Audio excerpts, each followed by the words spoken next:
খালি জলসা শুনেছে, খালি জলসা শুনেছে, আল্লাহ গফুরুর রহিম, ঢেলে দেবে। ফেরেশতারা বলছে সাবধান হওয়া, তাহলে কাপড় খুলে ঝেলে দেবে। কবরে কাপড় থাকবে না। কবরের গায়ে কাপড় থাকবে? থাকবে? থাকবে না। মাইয়েতের গায়ে কটা কাপড় থাকে? তিনটে।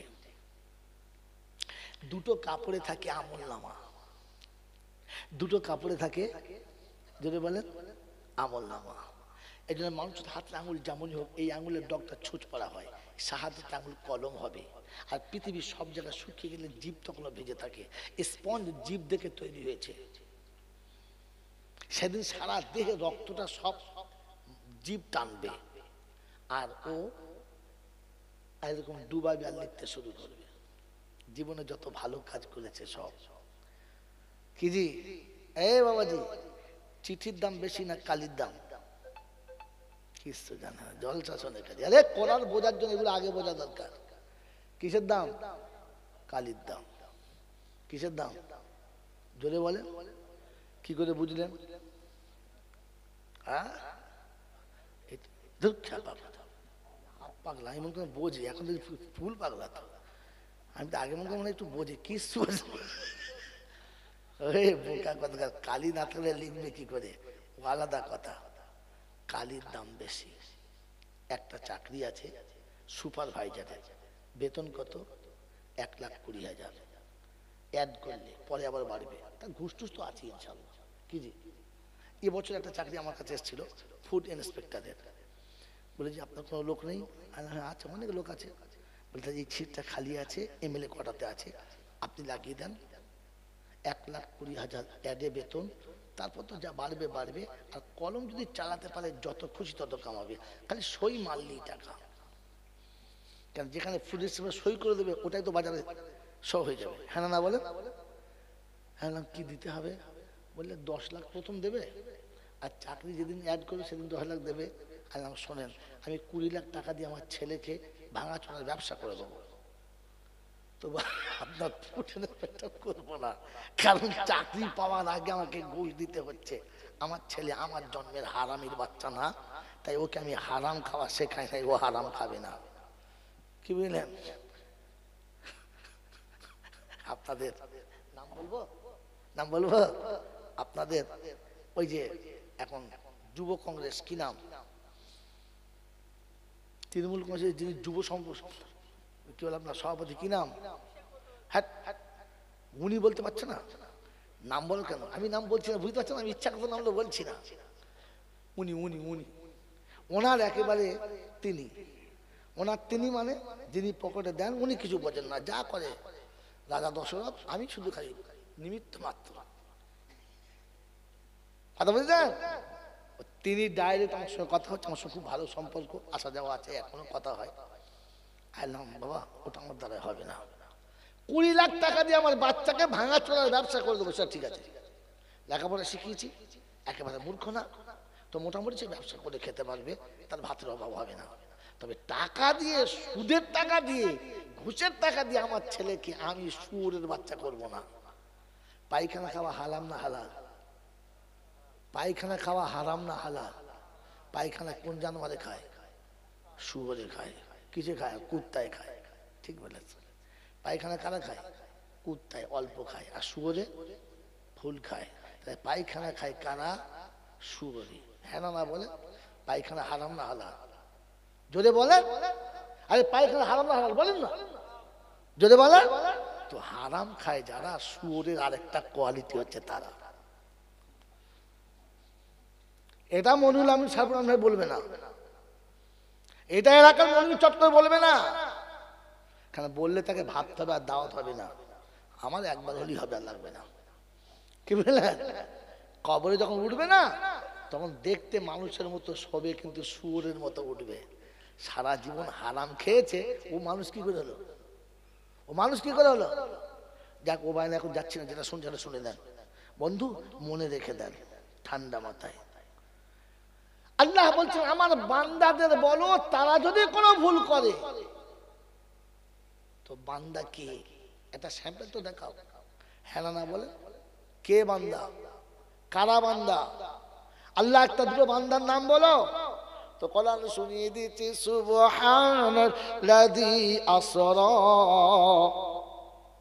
ও আয়াতটা বুঝানো যদি আয়াতটা পড়তে চাও আমাকে, সুবহানাল্লাযী আসরা বিআবদিহি লাইলাম মিনাল মাসজিদিল হারামি ইলাল, বলুন, মসজিদিল আকসা।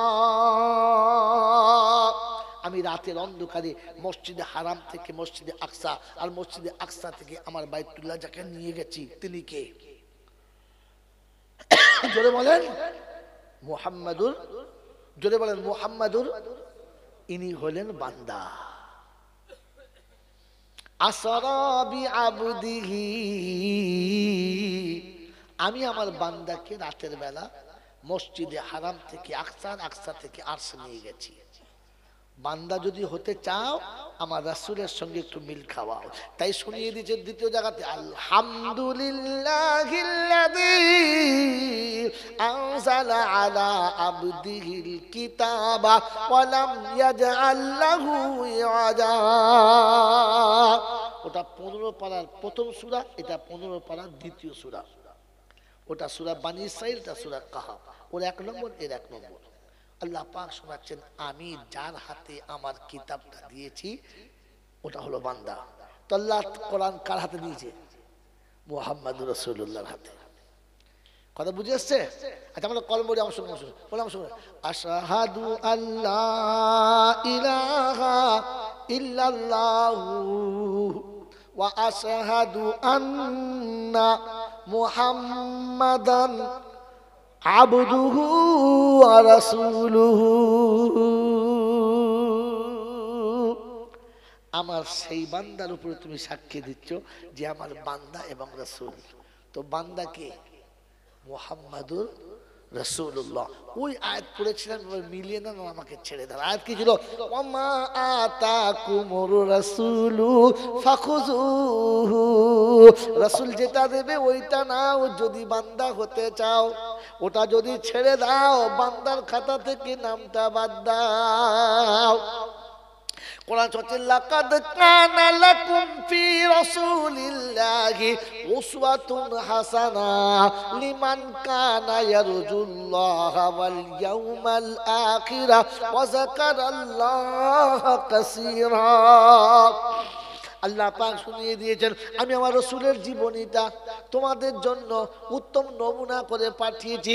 তুমি যদি বান্দা আমার হতে চাও আমার নবীর জীবনীটা দেখে নাও, আর ওই রকম জীবন বানিয়ে যদি আসতে চাও বান্দা বলে ঘোষণা হবে, এটাই তুমি শুনে নাও।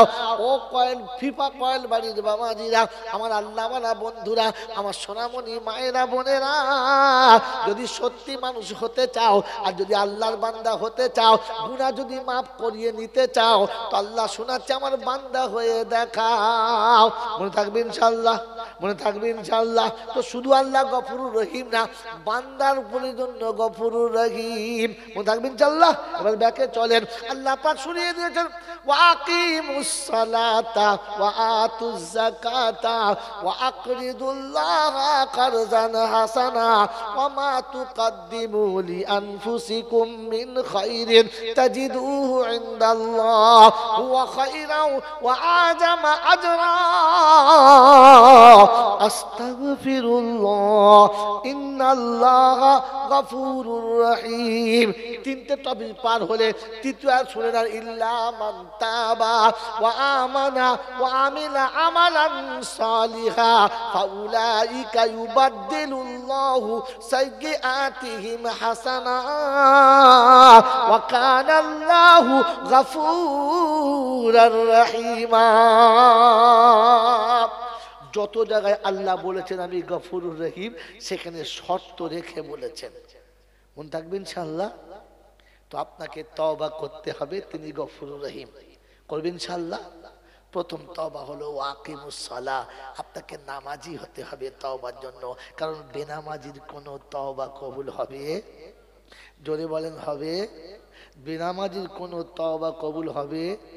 জোরে বলেন। বেনামাজির কোনো দোয়া কবুল হবে না।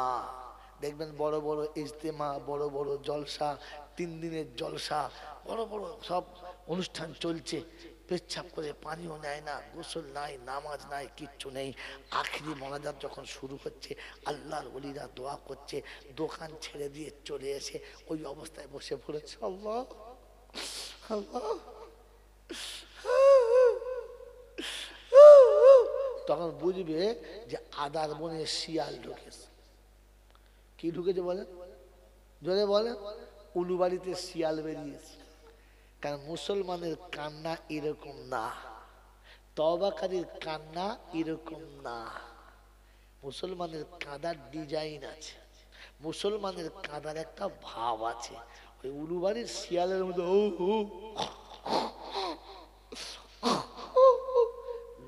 খুব কাঁদছে, তখন বুঝতে হবে খবিস চেপেছে। কি চেপেছে? আমি চলে গেলে বলবি অনেকে, শালা কি করতে এলো রে, খালি উল্টো পাল্টো বলছিল, তবেই তো আমি মৌলবি, গাল দেবে তবে তো। আমি চলে গেলে দু চারজন গালি দেয়, তাহলে আমি মৌলবি কিসের? বলবো বলবো হ্যাঁ না বলে। যে যে বাড়ির বউকে দেখে দেওর বলে মেয়েটা বাজে মেয়ে গো, একুল ছিঁড়ে কার সঙ্গে মেশে না, তখন বুঝবে যে বউটি সতী সাবিত্রী।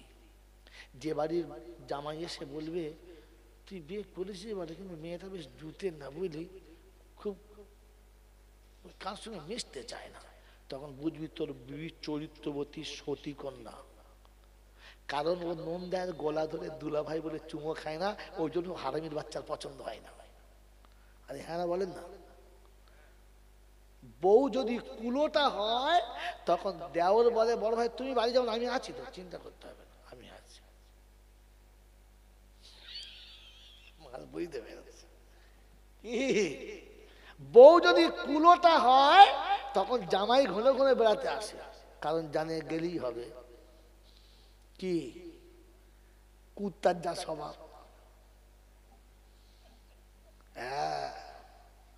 কথা বুঝেছ? আর বউ যদি কুলবধূ হয় তো সবার কাছে প্রিয় নয়। বক্তা যদি সত্য বলে তো সুদখোরের কাছে প্রিয় হয়? কথা বলে না। বেনামাজি যদি বাঁশ যায়, ওরা সমান আল্লাহ বলবে, হাত দেওয়া বলে সালা কি করতে বলতো কি বলে। তো আমি চলে গেলে যে দু চারজন গালি না দেয়, তাহলে আমি মৌলবি কিসের, বোকা কোথায়? কথা বুঝলেন? সবার কাছে যে প্রিয় হয়, জানবেন লোকটা ভেজাল ছাড়া কিচ্ছু নয়। মনে থাকবেন চাল্লা? কথা বলেন না, মনে থাকবেন চাল্লা? বাবাজি, এর থেকে আরো আরো নিচে নেমে বলবো, এর থেকে আরো নিচে নেমে বলবো, বুঝতে অসুবিধা, নিচে নেমে বলবো। যারা দেহ বেছে খায়, বুড়োও পছন্দ করে, ছোঁড়াও পছন্দ করে। মনে হয় মালটা এখনো বুড়ো হয় না, কচি হয়। হ্যাঁ না? জোরে বলেন না। কিন্তু সতী বধূকে একমাত্র স্বামী ভালোবাসে, আর কারণ নয়। ওটা দেখলে সবার একটু হিংসা হয়, এটা মনে রেখে দেবে। কথা বুঝেছেন? চকচকে চামড়া দেখে আর টাকির পাটালি মনে করে চিবিয়ে দেবেন না, ভেতরে ভেরি গুড় ভরা আছে, বুঝতে পারবেন চিবোনোর পরে, আগে বুঝতে পারবেন।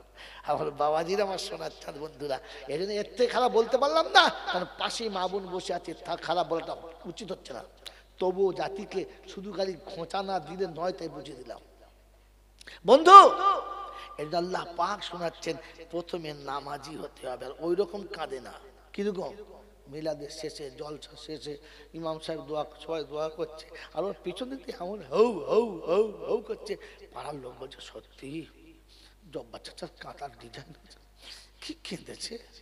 কাঁদে নাই, খবিসিগিরি করেছে। কথা বুঝেছেন? শয়তান শেষ জায়গায় লাগে। কোথায় কোথায় লাগে? যদি বলে শয়তান শেষ জায়গায় লাগে, এমন জায়গায় লাগে যে যেখানে আপনার বাঁশ যাবে আপনি বুঝতে পারছেন না। ঠিক মরণের সময় হবে আর তখন আসবে। আপনি কবরস্থানে গেছেন তখন আসবে, কি বুঝলেন? নামাজে যাবেন তখন আসবে, দোয়াত যাবেন তখন কাঁদ কাঁদ না। মুসলমানের কাঁদার নিয়ম আলাদা। আমার নবী কাঁদতেন। জোরে বলেন, কাঁদতেন কি কাঁদতেন না? জোরে বলেন। কতটা জানেন? শুনে যান। আমার নবী এতটা কেঁদেছে যে আল্লাহ পাক ফেরেশতা পাঠাতে বাধ্য হয়ে গেছে। আল্লাহ পাক ফেরেশতা পাঠাতে বাধ্য হয়ে গেছে। আর বলেছে হাবিবকে গিয়ে বলো এমনি করে কাঁদে না, নিঃশ্বাস বন্ধ হচ্ছে, মরে যাবে। আমার হাবিব এতটা কাঁদুক আমি চাই না, কি চায় বলতে বলো, দিয়ে দেবো। কোথায় আছে, কোথায় আছে গল্প না? জয়নাল পেট গজিয়ে বলে নাই, আর কোন মামুর কাছে ধার করে বলে নাই। আপনি কোরআন খুলুন আর এক্ষুনি দেখে নেন। আল্লাহ পাক বলেন ফালা আল্লাকা বাকিউন নাফসাকা, আছে নাই, ইল্লাম ইউমিনু বিহাযাল হাদিসি আসাফা। দাওয়াতের কাজ করে উম্মতের কাছ থেকে ফিরে রাসূল এসে এত কাঁদছেন, এত কেঁদেছেন যে নিঃশ্বাস ফুলে গেছে, চোখ লাল হয়ে গেছে, মনে হচ্ছে হাত ফেলে পড়ে যাবে। তো আল্লাহ শোনাচ্ছে হাবিব, হাবিব গো কান্না বন্ধ করো হাবিব, তুমি যা বলবে আমি মেনে নেবো, আর আমি তোমাকে কাঁদাতে চাচ্ছি না, তুমি বন্ধ করো। কত কেঁদেছে, কিন্তু বিবি পর্যন্ত শুনতে পায় নাই, বিছানার বিবি বুঝতে পারে নাই। আর তুমি আমার মজলিসে কাঁদছো, ও পাড়ার লোক বুঝতে পারছো, হ্যাঁ কে কাঁদছে রে, জব্বারের খালি, তখন বুঝতে হবে কি রাতের শেষে ঠান্ডা লেগেছে, চিল্লাচ্ছে, গা গরম করছে, পাগলা কোথায়। বলে হুজুরটা নবীর জন্য, আমাদের জন্য মাই চ্যালেঞ্জ আপনার জন্য আছে, আমার জন্য আছে। আরেকটা শুনে নেন, আল্লাযীনা ইয়াবিতুনা الذين يبيتون لربهم سجدا وقياما الذين يقولون ربنا اصرف عنا عذاب جهنم إن عذابها كان غراما। 19 পারায় সূরা ফুরকানের 65 নম্বর আয়াতে বাঁদিকের পৃষ্ঠার মিডল পয়েন্টের নিচেতে, চলুন গিয়ে কোরআন খুলে দেখুন, আল্লাহ পাক শুনিয়ে দিয়েছেন রাত যখন গভীর হবে, বিশ্ব যখন ঘুমিয়ে যাবে, প্রাণী জগৎ যখন জাগবে না, যখন পৃথিবীর কোনো মানুষের খবর থাকবে না, তখন তুই আসবি আর আমি আসবো, থাকবো শুধু দুজনা। ও বায়ান এবার মনে করো, যখন সব ডাক্তারি বন্ধ হয়, কার ডাক্তারি চালু হয়? তো আল্লাহ বলছে সবার দোকান যখন বন্ধ হয়, আমি আল্লাহ আমার রহমতের দরবার তখন খুলে যায়। ও মুসলমান, আল্লাহ শুনছে সবার দরবার বন্ধ হয়ে গেছে, অফিস বন্ধ হয়ে গেছে, আদালত বন্ধ হয়ে গেছে, অফিসার ঘুমিয়ে গেছে, প্রফেসর ঘুমিয়ে গেছে, মিনিস্টার ঘুমিয়ে গেছে, ব্যারিস্টার ঘুমিয়ে গেছে, সবার দরজা বন্ধ হয়ে গেছে, আমার দরজা খুলে দিয়েছি, আয় তুই থাকবি আর আমি থাকবো, থাকবো শুধু দুজনা, তুই বলবি আমি শুনবো, আর তৃতীয় জন শুনবে না, আমি আল্লাহ তোকে দেবো, তুই বান্দা নিবি, ফেরেশতারা জানবে না। তখন সেইটাই মাথা রেখে বলো রব্বানা জাহান্নামের আগুন আমি সহ্য করতে পারবো না, আমার ছেলে মেয়ে বিবি বাচ্চা কাউকে যেন জাহান্নামে দিও না। কখন কাঁদবে?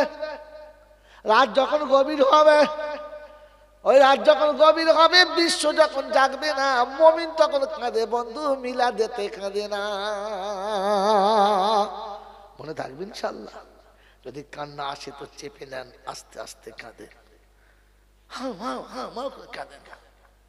আল্লাহ আপনাকে আমাকে ভাবার তৌফিক দান করুন, বলুন আল্লাহুম্মা আমিন। এই জন্য আমার বক্তব্য বুজুর্গ, মজলিস যখন শেষ হবে, আখিরি মোনাজাতের আগে তওবা হবে, আখিরি মোনাজাতের আগে তওবা জোরে বল হবে।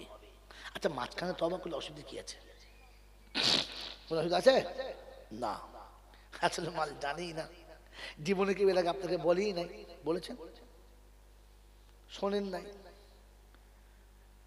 আখিরে তওবা করা সুন্নাত, মাঝখানে তওবা করাটা সুন্নাত না। আর একটা সুন্নাত জিন্দা হলে 100 শহীদের সওয়াব, হ্যাঁ না? কত সওয়াব? আরে তওবা কবুল হোক আর না হোক, একটা সুন্নাত কবুল হলি তো বেড়া পার। হে মাল জানি না, বলেন তো মাঝখানে তওবা কেন সুন্নাত না? কোথায় আছে তওবা শেষে সুন্নাত? আল্লাহ পাক রব্বুল আলামিন শুনিয়েছেন, আল্লাহ পাক শুনিয়েছেন। আচ্ছা সত্য বলেন, যে কথাগুলো আমি আপনাদের আজকে শোনাচ্ছি, আল্লাহ যেটা আমাকে দিয়ে বলাচ্ছে, আমার নিজের মাথাতেও ছিল না, আল্লাহ বলাচ্ছে আমি বলছি। সত্য বলেন, কথাগুলো আনোখা মনে হচ্ছে না? হচ্ছে না?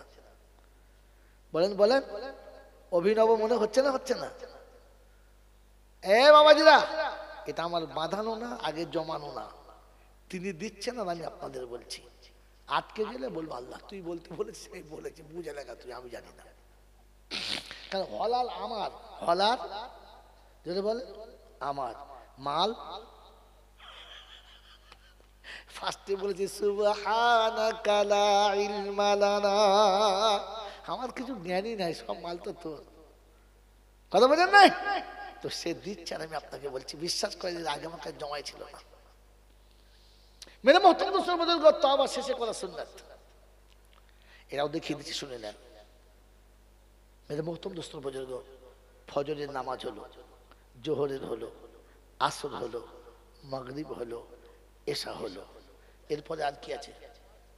তাহাজ্জুদ, তারপরে ফরজ, তারপরে, তার মানে আসলে নামাজই নয়। আপনি নামাজই নয় মশাই, এখন নামাজই জানেন না তো আপনি কোন নামাজ কোথায় পড়ে।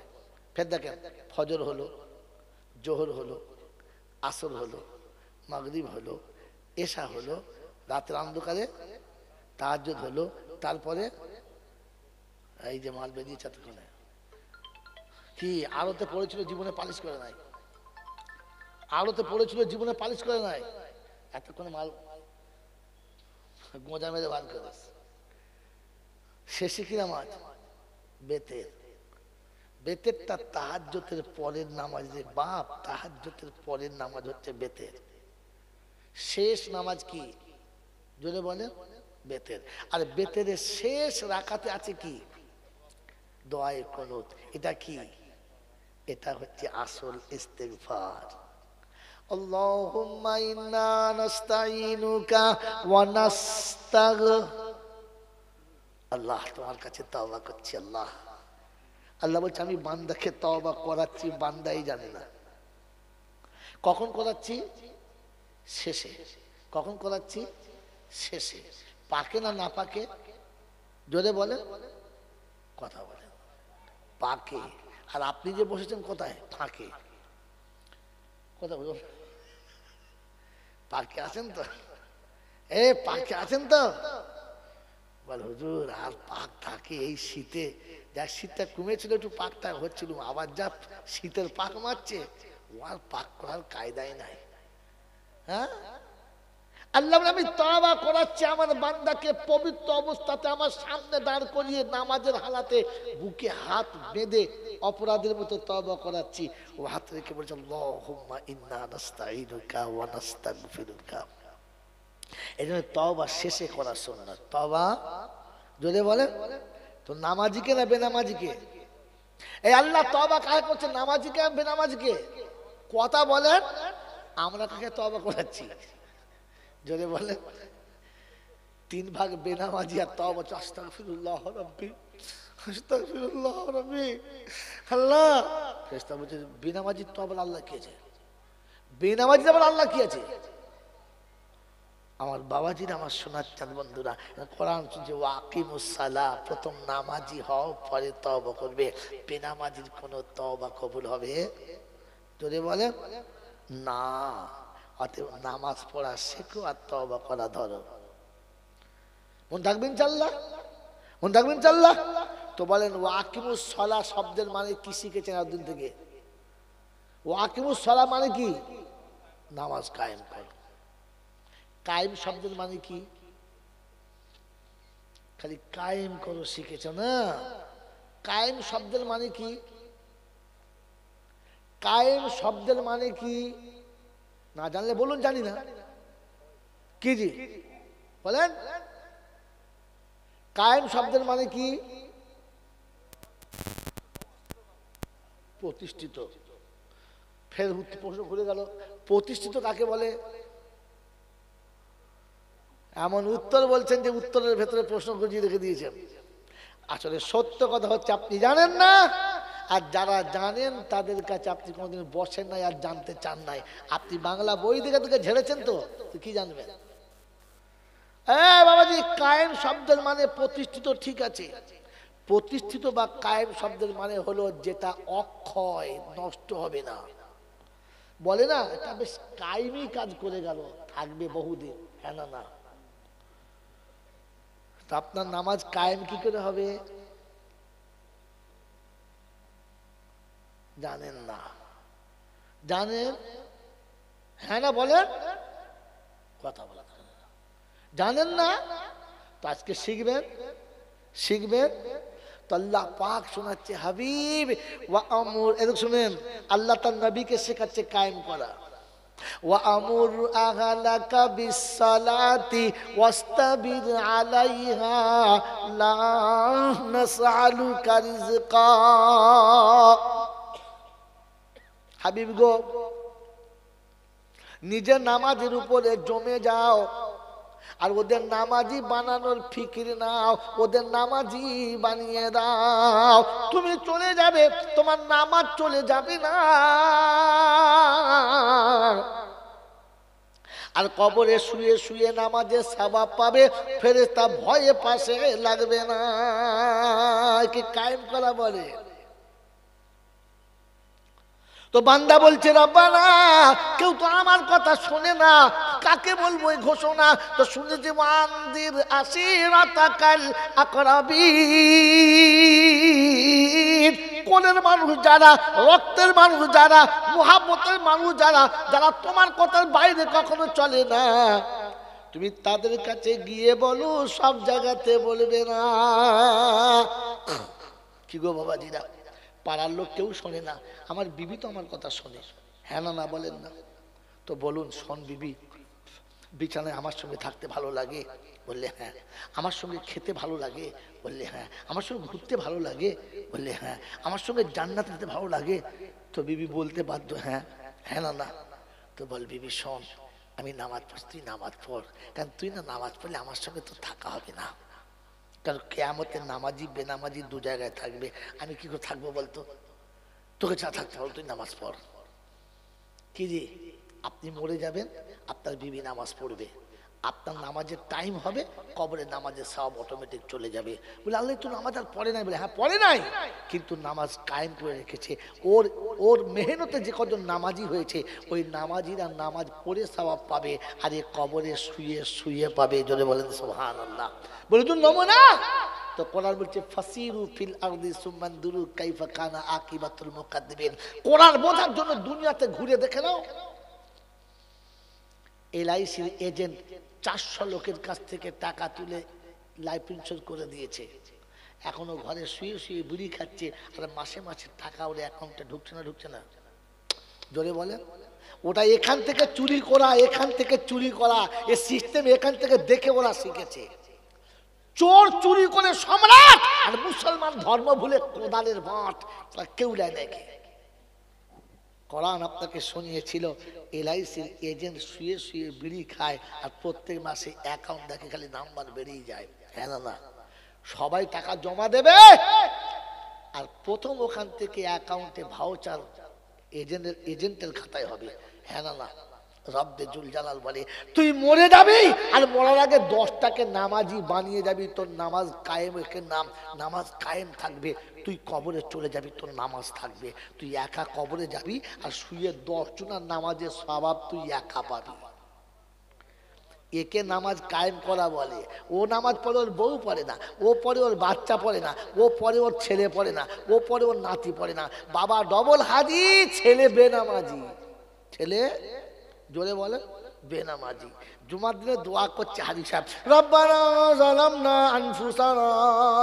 হাজি সাহেবের বউ বলছে, মাথায় কাপড়ও দেবো না, ফজরের নামাজ পড়বো না। ছেলে তেতুলটা তাস খেলছে, আর বলছে